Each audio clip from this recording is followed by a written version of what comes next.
Hey y'all, this is Little Women, Chapter 26, Artistic Attempts. It takes people a long time to learn the difference between talent and genius, especially ambitious young men and women. Amy was learning this distinction through much tribulation. For mistaking enthusiasm for inspiration, she attempted every branch of art with youthful audacity.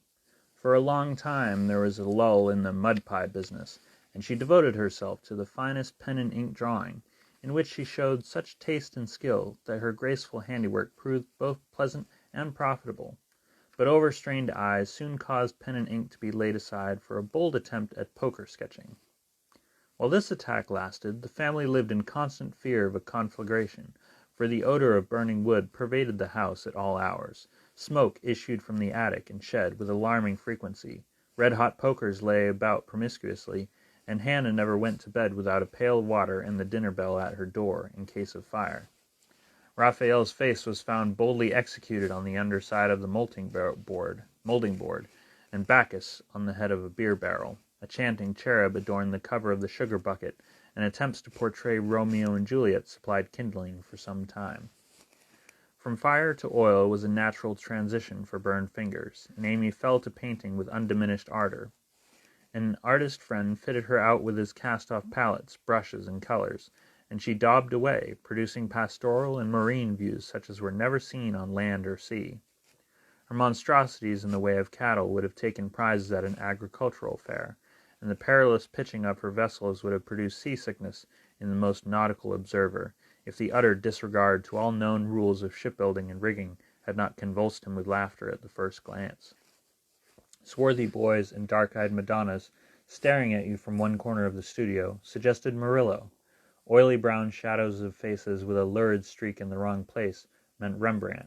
Buxom ladies and dropsical infants, Rubens, and Turner appeared in tempests of blue thunder, orange lightning, brown rain, and purple clouds, with a tomato-colored splash in the middle, which might be the sun, or a buoy, or a sailor's shirt, or a king's robe, as the spectator pleased. Charcoal portraits came next, and the entire family hung in a row, looking as wild and crocky as if just evoked from a coal-bin. Softened into crayon sketches, they did better, for the likenesses were good, and Amy's hair, Joe's nose, Meg's mouth, and Laurie's eyes were pronounced wonderfully fine. A return to clay and plaster followed, and ghostly casts of her acquaintances haunted corners of the house, or tumbled off closet shelves onto people's heads. Children were enticed in as models, till their incoherent accounts of her mysterious doings caused Miss Amy to be regarded in the light of a young ogress. Her efforts in this line, however, were brought to an abrupt close by an untoward accident, which quenched her ardor. Other models failing her for a time, she undertook to cast her own pretty foot, and the family were one day alarmed by an unearthly bumping and screaming, and running to the rescue, found the young enthusiast hopping wildly about the shed with her foot held fast in a pan full of plaster, which had hardened with unexpected rapidity. With much difficulty and some danger she was dug out, for Joe was so overcome with laughter while she excavated that her knife went too far, cut the poor foot, and left a lasting memorial of one artistic attempt at least. After this Amy subsided, till a mania for sketching from nature set her to haunting river, field, and wood, for picturesque studies, and sighing for ruins to copy. She caught endless colds sitting on damp grass to book a delicious bit composed of a stone, a stump, one mushroom, and a broken mullein stalk, or a heavenly mass of clouds that looked like a choice display of feather-beds when done. She sacrificed her complexion floating on the river in the midsummer sun to study light and shade, and got a wrinkle over her nose trying after points of sight, or whatever the squint and string performance is called. If genius is eternal patience, as Michelangelo affirms, Amy had some claim to the divine attribute, for she persevered in spite of all obstacles, failures, and discouragements, firmly believing that in time she should do something worthy to be called high art. She was learning, doing, and enjoying other things, meanwhile, for she had resolved to be an attractive and accomplished woman, even if she never became a great artist. Here she succeeded better, for she was one of those happily created beings who please without effort, make friends everywhere, and take life so gracefully and easily that less fortunate souls are tempted to believe that such are born under a lucky star. Everybody liked her, for among her good gifts was tact. She had an instinctive sense of what was pleasing and proper, always said the right thing to the right person, did just what suited the time and place, and was so self-possessed that her sisters used to say, if Amy went to court without any rehearsal beforehand, she'd know exactly what to do. One of her weaknesses was a desire to move in our best society, without being quite sure what the best really was. Money, position, fashionable accomplishments, and elegant manners were most desirable things in her eyes, and she liked to associate with those who possessed them, often mistaking the false for the true, and admiring what was not admirable. Never forgetting that by birth she was a gentlewoman, she cultivated her aristocratic tastes and feelings, so that when the opportunity came she might be ready to take the place from which poverty now excluded her. My lady, as her friends called her, sincerely desired to be a genuine lady, and was so at heart, but had yet to learn that money cannot buy refinement of nature, that rank does not always confer nobility, and that true breeding makes itself felt, in spite of external drawbacks. "I want to ask a favor of you, mamma," Amy said, coming in with an important air one day. "Well, little girl, what is it?" replied her mother, in whose eyes the stately young lady still remained the baby. "Our drawing class breaks up next week, and before the girls separate for the summer, I want to ask them out here for a day. They are wild to see the river, sketch the broken bridge, and copy some of the things they admire in my book. They have been very kind to me in many ways, and I am grateful, for they are all rich and know I am poor, yet they never made any difference." "Why should they?" And Mrs. March put the question with what the girls call her Maria Theresa air. "You know as well as I that it does make a difference when nearly everyone, so don't ruffle up like a dear motherly hen when your chickens get pecked by smarter birds. The ugly duckling turned out a swan, you know." And Amy smiled without bitterness, for she possessed a happy temper and hopeful spirit. Mrs. March laughed and smoothed down her maternal pride as she asked, "Well, my swan, what is your plan?" "I should like to ask the girls out to lunch next week, to take them a drive to the places they want to see, a row on the river perhaps, and make a little artistic feat for them." "That looks feasible. What do you want for lunch?" "Cake, sandwiches, fruit, and coffee will be all that's necessary, I suppose." "Oh dear, no. We must have cold tongue and chicken, French chocolate and ice cream besides. The girls are used to such things, and I want my lunch to be proper and elegant, though I do work for my living."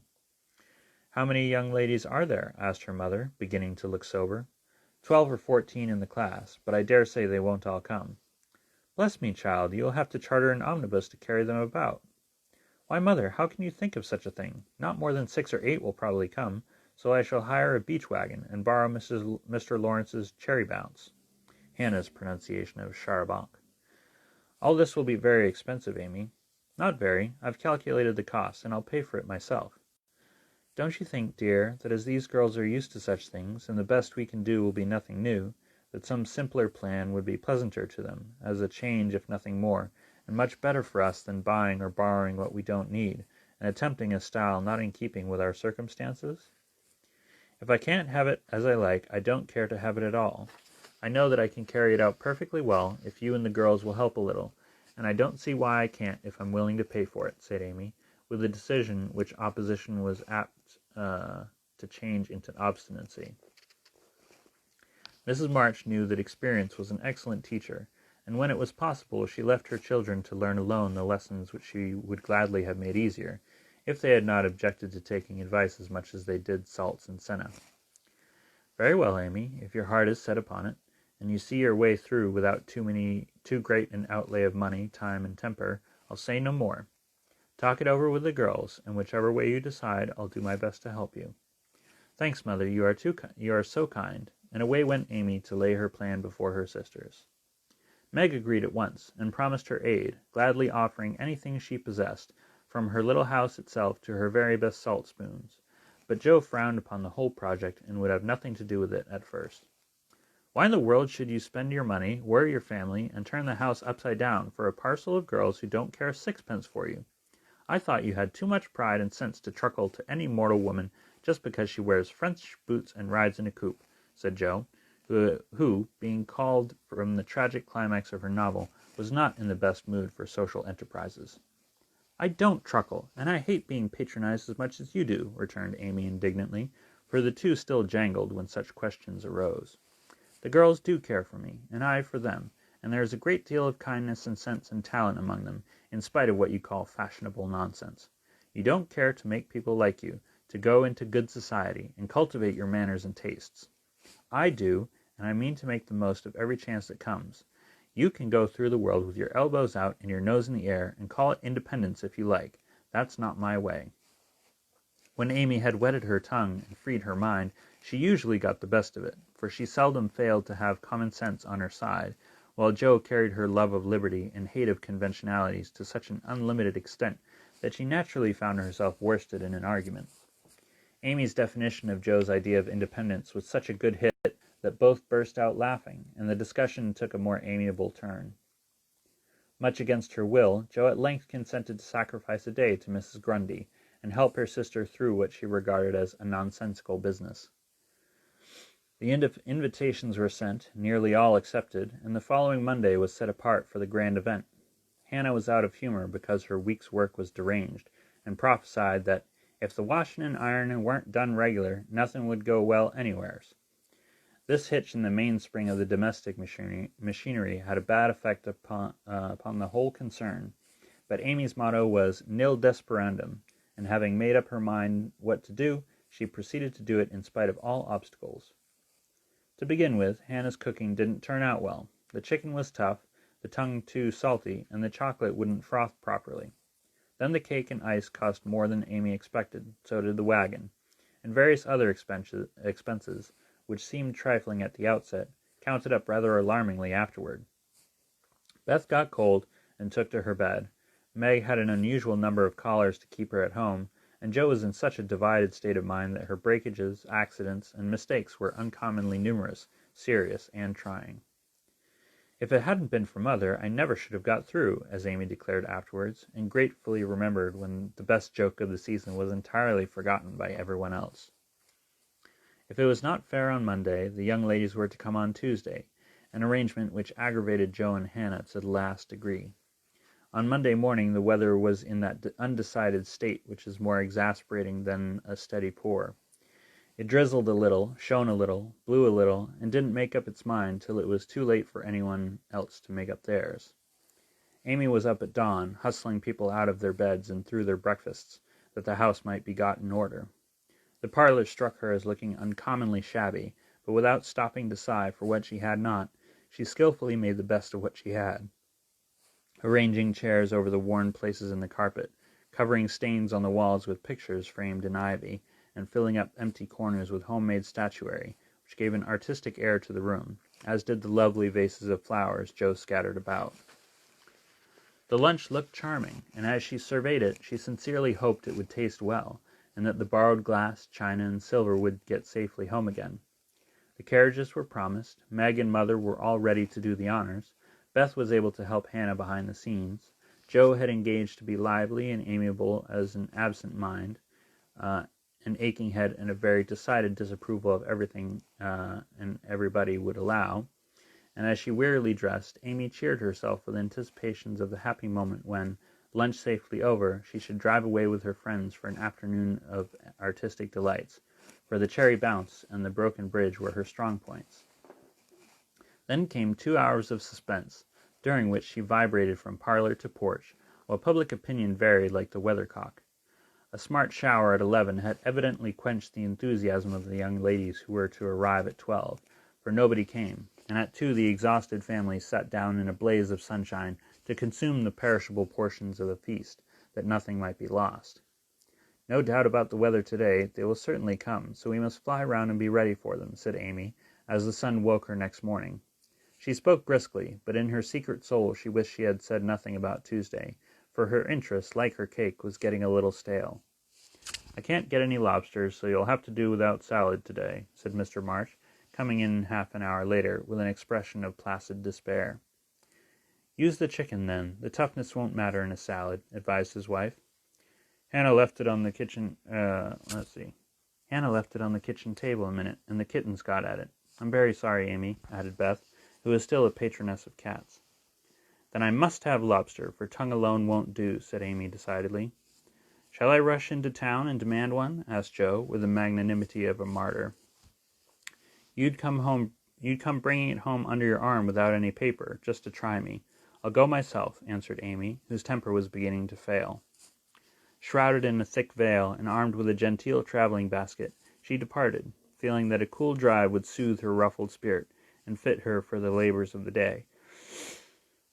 After some delay, the object of her desire was procured, likewise a bottle of dressing to prevent further loss of time at home, and off she drove again, well pleased with her own forethought. As the omnibus contained only one other passenger, a sleepy old lady, Amy pocketed her veil, and beguiled the tedium of the way by trying to find out where all her money had gone to. So busy was she with her card full of refractory figures, that she did not observe a newcomer, who entered without stopping the vehicle, till a masculine voice said, "Good morning, Miss March," and looking up she beheld one of Laurie's most elegant college friends. Fervently hoping that he wouldn't get out before she did, Amy utterly ignored the basket at her feet, and congratulated herself that she had on her new traveling dress, returned the young man's greeting with her usual suavity and spirit. They got on excellently, for Amy's chief care was soon set at rest by learning that the gentleman would leave first, and she was chatting away in a peculiarly lofty strain when the old lady got out. In stumbling to the door, she upset the basket, and, oh horror, the lobster in all its vulgar size and brilliancy was revealed to the high-born eyes of a tutor. "By Jove, she has forgotten her dinner!" cried the unconscious youth, poking the scarlet monster into its place with his cane, and preparing to hand out the basket after the old lady. "Please don't. It's mine," murmured Amy, with a face nearly as red as her fish. "Oh, really, I beg pardon. It's an uncommonly fine one, isn't it?" said the tutor, with a great presence of mind, and an air of sober interest that did credit to his breeding. Amy recovered herself in a breath, set her basket boldly on the seat, and said, laughing, "Don't you wish you were to have some of the salad he's going to make, and to see the charming young ladies who are to eat it?" Now that was tact, for two of the ruling foibles of the masculine mind were touched. The lobster was instantly surrounded by a halo of pleasing reminiscences, and curiosity about the charming young ladies diverted his mind from the comical mishap. "I suppose he'll laugh and joke over it with Laurie, but I shan't see them, that's a comfort," thought Amy, as Tudor bowed and departed. She did not mention this meeting at home, though she discovered that, thanks to the upset, her new dress was much damaged by the rivulets of dressing that meandered down the skirt, but went through with the preparations, which now seemed more irksome than before, and at 12 o'clock all was ready again. Feeling that the neighbors were interested in her movements, she wished to efface the memory of yesterday's failure by a grand success today, so she ordered the cherry bounce, and drove away in a state to meet and escort her guests to the banquet.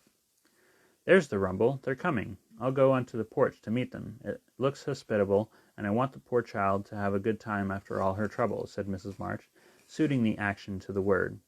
But after one glance she retired, with an indescribable expression, for looking quite lost in the big carriage, sat Amy and one young lady. "Run, Beth, and help Hannah clear half the things off the table. It will be too absurd to put a luncheon for 12 before a single girl," cried Joe, hurrying away to the lower regions, too excited to stop even for a laugh. In came Amy, quite calm and delightfully cordial to the one guest who had kept her promise. The rest of the family, being of a dramatic turn, played their parts equally well, and Miss Elliot found them a most hilarious set, for it was impossible to control entirely the merriment which possessed them.